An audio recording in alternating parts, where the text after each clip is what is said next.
Comme je vous l'avais dit à la fin de la vidéo de la semaine dernière, aujourd'hui vidéo un peu spéciale, pas besoin du matériel habituel, je vous montre tout juste après ça.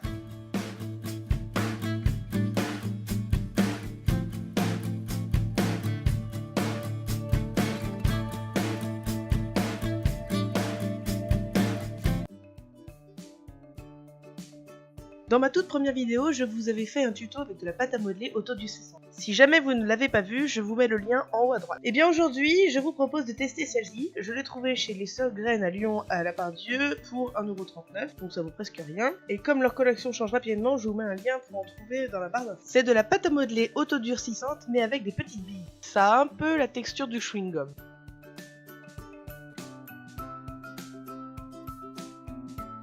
On va l'essayer, et quoi de mieux que de la tester sur des clés comme dans ma première vidéo.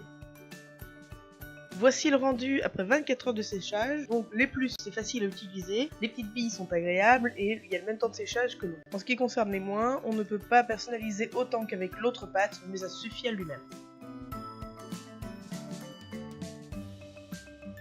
Avec ce kit, on va pouvoir réaliser un décor style origami. Dedans, il y a les disques à plier et les décorations, ainsi que la notice. J'ai trouvé ce kit chez Action, j'y suis passé tout à l'heure donc il n'y était plus, mais de mémoire il était à moins de 1 €. On va seulement avoir besoin de colle classique. Première étape, plier les disques.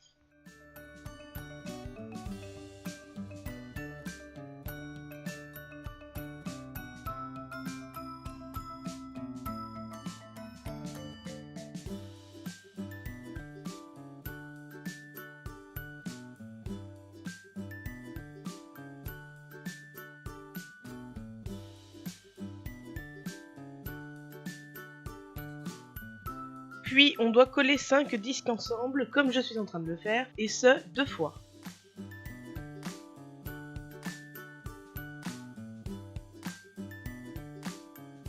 Puis on doit coller les 2 gros disques ensemble, ainsi que suivre un schéma de montage pour coller tous les autres petits disques.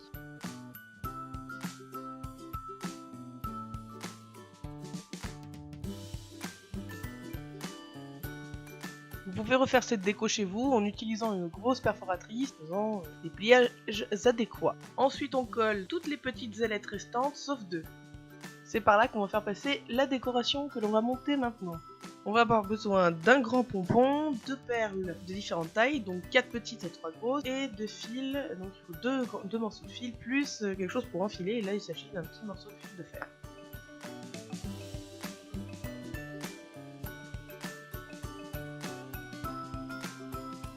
Donc si on suit le schéma de montage, on doit enfiler une grosse perle sur le gros pompon, attacher une première ficelle, y passer 2 petites perles et une grosse, attacher la seconde ficelle à la première, puis mettre la structure en carton.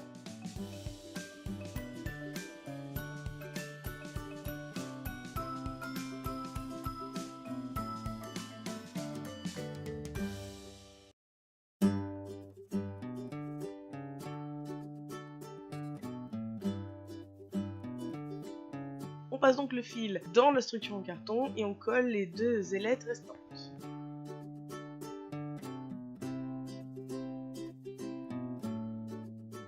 Pour finir, on enfile les perles restantes comme sur le premier fil.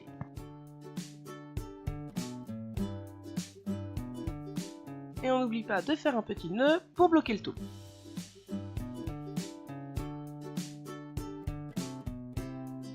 Voici le rendu final, donc les plus selon moi c'est rapide à faire, le rendu est plutôt sympa, c'est pas cher, mais au niveau des négatifs, le côté bling bling du carton effet miroir, j'aime pas trop.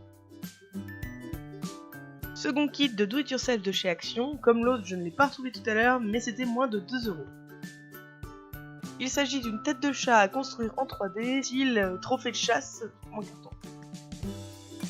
Donc à l'intérieur il y a des stickers pour personnaliser, et puis tout le kit en carton pour le monter, et d'autres petits éléments en carton pour personnaliser. Je défais donc tous les éléments du chat qui sont très bien numérotés pour savoir dans quel ordre les mettre.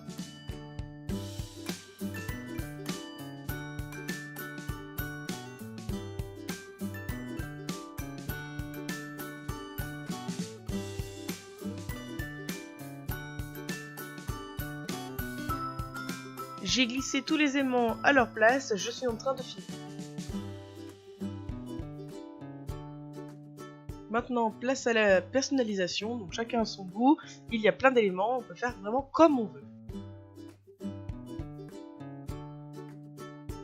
Voici donc mon chat. Au niveau des avantages, ce sont les mêmes que précédemment, et au niveau des inconvénients, eh bien je n'en vois pas. Et pour finir, voici un stylo 3D. Alors personnellement je l'ai acheté sur AliExpress, mais j'ai vu que chez Action ils en vendaient pour 19,90€ alors que le mien coûte 16,84€. Voilà. Après, avec AliExpress, il faut attendre longtemps. Au niveau de l'utilisation, donc il faut attendre que la lumière soit verte, et puis insérer un des fils fournis avec la boîte. Moi j'en avais acheté quelques-uns en plus. Oui, j'avoue, je l'ai déjà utilisé, j'ai pas pu résister. Il suffit de suivre la notice et d'appuyer sur le bouton pour faire sortir le fil.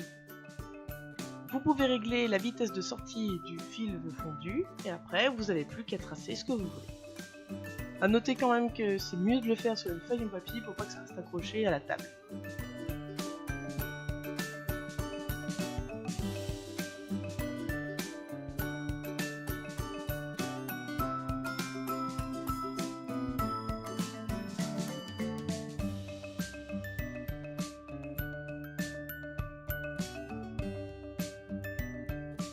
Voilà, c'est rigolo, il faut acquérir pas mal de dextérité pour faire des trucs sympas, mais voilà, ça rend rendu plutôt sympathique, la structure est plutôt solide, voilà, et puis pour faire sortir le fil, il suffit d'appuyer sur le bouton de retour et le fil sort tout seul.